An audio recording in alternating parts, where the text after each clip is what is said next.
दोस्तों नमस्कार। आज एक बहुत बड़ा इशू खड़ा हुआ है। एक दो दिन पहले हिंडनबर्ग का, इसके बारे में कुछ चर्चा करेंगे।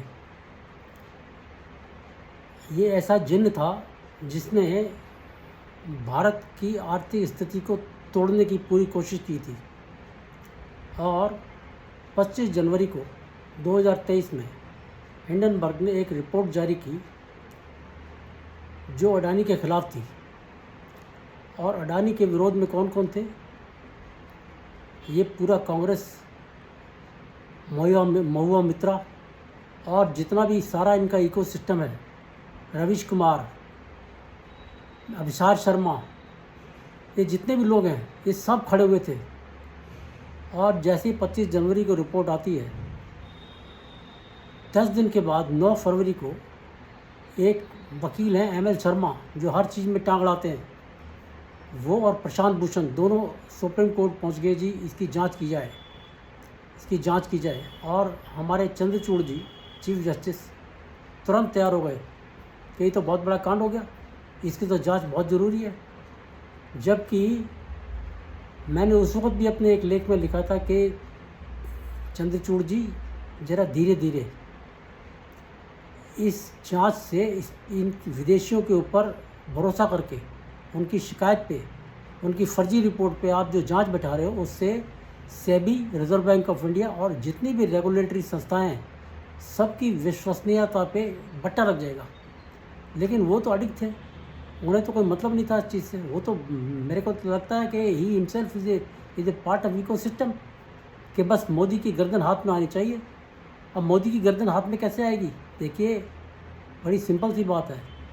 सोरोस का तो शुरू से कहना था कि अडानी को गिरा दो, मोदी अपने आप गिर जाएगा। और इसके पीछे कौन था? सोरोस तो था ही था, चाइना था। चाइना की एजेंट जो स्पाई कहलाती है उसकी, वो अमेरिकन हो गई। और उसने शादी किससे की? मार्क किंगडन से, जो अपने आप में बहुत बड़ी हस्ती है वहाँ पे कैपिटल मार्केट में। उन लोगों ने मिल के हिंडनबर्ग को अपना एजेंट नियुक्त किया और अपनी रिपोर्ट बनवाई और शेयर मार्केट को धड़ाम करने में बहुत बड़ी भूमिका अदा की। अब देखिए, जो हिंडनबर्ग था उसने अपनी रिपोर्ट 2 महीने पहले किंगडन को दे दी, ताकि सारा वो जो प्लानिंग है वो उसके हिसाब से कर सके। और हिंडनबर्ग की रिपोर्ट जब आई है 25 जनवरी, उसके बाद अडानी के शेयर जो धड़ाम से गिरे हैं, $150 बिलियन का भारतीय शेयर बाज़ार में नुकसान हुआ। अडानी को तो हुआ ही हुआ, लाखों निवेशकों को नुकसान हुआ, चपत लग गई उनको। और जब जांच कमेटी बनाई चंद्रचूड़ की बेंच ने, तो उस वक्त Tushar Mehta, additional solicitor general, ने कहा कि जी इनके अंदर जो आप नाम मांग रहे हो हमसे, उनके नाम हम आपको सील्ड कवर में देंगे। No no no no no sealed cover, I don't like sealed cover. सब कुछ ट्रांसपेरेंट होना चाहिए। क्या बात है जी, सब कुछ ट्रांसपेरेंट होना चाहिए। खुद कितनी ट्रांसपेरेंसी करते हो? ये कहीं तो सील्ड कवर मांग लेते हैं, कहीं कहते हैं सील्ड कवर नहीं चाहिए।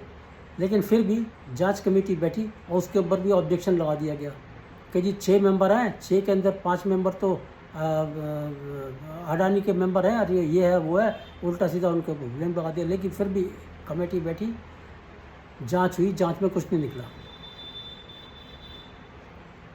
अब भेद खुल गया। भेद खुला ये है कि किंगडन ने कोटक महिंद्रा ग्रुप की एक कंपनी के थ्रू वो सारी ट्रेडिंग कराई, शॉर्ट सेलिंग कराई, जिसके अंदर ये इनकी डील थी हिंडनबर्ग की और किंगडन की कि 30% हिस्सा वो प्रॉफिट का हिंडनबर्ग को देगा। इससे बड़ी सबूत और क्या हो सकता है? और अब ये आपके उदय कोटक महिंद्रा के मालिक ये कह रहे हैं कि जी हमें तो पता ही नहीं था, हमें तो पता ही नहीं था कि किंगडन के हिंडनबर्ग से भी रिलेशन है। ये बिल्कुल साहब, मेरे को एक केस याद आ गया। जब हर्षद मेहता का घोटाला हुआ था, तो मनमोहन सिंह फाइनेंस मिनिस्टर थे, और सारा घोटाला जब उजागर हुआ तो एंड में जाके मनमोहन सिंह जी ने कह दिया मुझे तो कुछ पता ही नहीं था। मतलब सारे बैंक इन्वॉल्व थे उस घोटाले में, और Manmohan Singh being finance minister, मैंने तो कुछ पता ही नहीं। ये हालत थी। आज कोटक महिंद्रा कह रहा है हमें तो पता ही नहीं था। अरे साहब, आपको मैं एक बात बताता हूँ, आप किसी ब्रोकिंग हाउस में जाके अपना डीमैट अकाउंट खुलवाइए, आपसे पूरी केवाईसी कराता है वो, आपका आधार कार्ड लेता है, आपका ये लेता है, आपका वो लेता है, 50 तरह की इन्फॉर्मेशन लेता है to verify who are you, आप जेन्युइन है भी कि नहीं है, फ्रॉड तो नहीं है आप। और कोटक महिंद्रा की कंपनी ने इनसे कोई केवाईसी नहीं कराया, कोई भी नहीं, कुछ भी नहीं, कोई जानकारी नहीं ली। और जबकि उस कंपनी का ये किंगडन इन्वेस्टमेंट एडवाइज़र था, फिर इसको पता नहीं था कि क्या हो रहा है। तो ये घोटाला इन लोगों ने किया। उसके बाद देखिए साहब,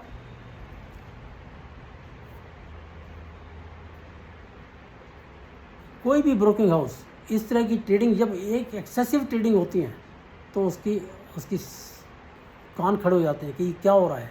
अगर अडानी के लाखों शेयर, करोड़ों शेयर धड़ाधड़ मार्केट में 10 कंपनी शेयर उसके बिक गए, तो ये ब्रोकिंग हाउस को तो सोचना चाहिए कि आफ्टर हो क्या रहा है ये। उसने कुछ नहीं सोचा, क्यों? मिले हुए थे ना। अब इसके अंदर और कौन मिला हुआ था आप सोचिए ज़रा। जो रात दिन अडानी की माला जपता रहता है, राहुल गांधी हैं, और महुआ मित्रा, ये क्या शामिल नहीं होंगे इसके अंदर? आप सोचिए ज़रा चीज़ को, बड़ा गंभीर विषय है ये, सोचने वाली बात है।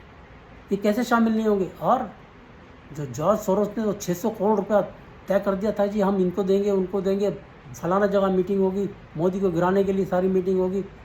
वो पैसा किस चीज़ के पास गया? एक न्यूज़ क्लिक का था, पुरकायस था, उसको 110 करोड़ मिला चाइना से। 8 महीने वो जेल में रहा, और जस्टिस BR गवई ने एक टेक्निकल ग्राउंड पे उसको छोड़ दिया, ये कह के कि इसकी जो गिरफ्तारी है इट इज़ नॉट लीगल। क्या माल वहाँ तक भी पहुँचा है क्या, जो आपने उसको छोड़ दिया? अरे इतने टेक्निकल ग्राउंड पे किसी को छोड़ा जाता है क्या? इतना बड़ा गड़बड़ की उसने, देश के साथ गद्दारी की, आप उसको छोड़ दोगे? ये बड़ी गंभीर इशू है साहब। जो जुडिशरी है जिस तरह से चल रही है, ये कोई हंसी खेल नहीं है। इसके अंदर पता नहीं कौन कौन, मतलब कहते हैं ना हमाम में सब नंगे हैं, पता नहीं कौन कौन नंगा है इसके अंदर। ये बड़ी गंभीर विषय है। अब सवाल ये है, एक बड़ा गंभीर चीज़ है कि हिंडनबर्ग ने खुद मान लिया है कि मैंने जो रिपोर्ट बनाई थी वो हमने किंगडन को 2 महीने पहले दे दी थी। He is admitted it. अब प्रश्न ये है कि क्या सेबी, जिसने उसको 41 पेज का, पता नहीं 21 पेज का नोटिस जारी किया है, उससे सारी जानकारी, उससे जवाब मांगे हैं, क्या वो अमेरिकन है? दोनों अमेरिकन हैं, किंगडन भी और ये हिंडनबर्ग भी। तो इनके खिलाफ क्या कोई एक्शन ले सकता है? क्रिमिनल एक्शन ले सकता है? मेरे विचार में ले सकता है। क्यों? क्योंकि घोटाला उन्होंने भारतीय बाजार में किया है, पैसा भारत से कमाया है। इसलिए भारतीय एजेंसी को, सेबी को पूरा अधिकार है उसके ऊपर क्रिमिनल एक्शन लेने के लिए, और उसको रिपेट्रिएट करने के लिए सरकार भी कोशिश करेगी, करनी चाहिए। और उसको ही should be, this case should be brought to the logical end. ऐसे तो कोई भी, किसी कंट्री के भी जो एजेंट है वो भारत को डुबोने की कोशिश करते रहेंगे। और अब कौन बोलेगा? ये कोई जो पत्रकार, जो अपने स्वयंभू पत्रकार हैं, रवीश कुमार, अभिषार शर्मा, ये लोग बोलेंगे? अब कुछ नहीं बोलेंगे, क्योंकि इनका तो बैंड बज गया।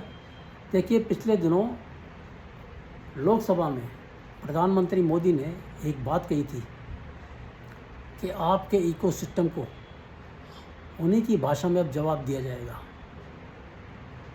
ये सारा इकोसिस्टम अब लपेटे में आ गया है।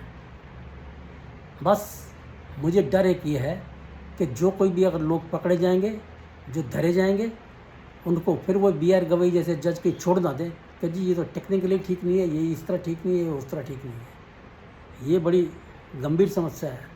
और बाइडेन प्रशासन अब क्या करेगा? आप अपने देश में आपके देश के नागरिकों को दूसरे देशों की सरकारों को गिराने का काम करेंगे? आपका कानून क्या अलाउ करता है इन चीज़ों को? आपको तो खुद उनके ऊपर कार्रवाई करनी चाहिए। भाई तुमने हेरा फेरी वहाँ जाके कैसे की है?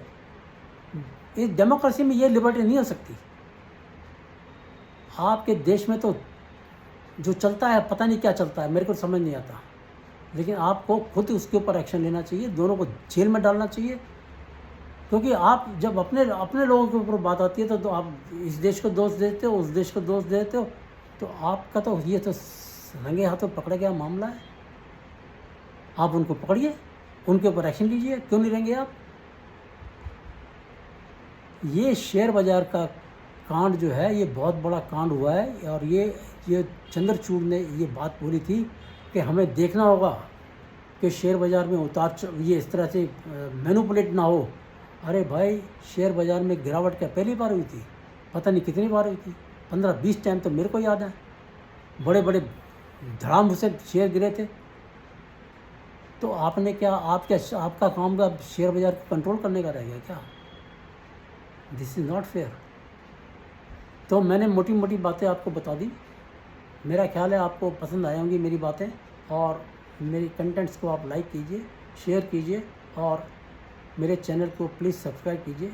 नमस्कार, जय हिंद, भारत माता की जय।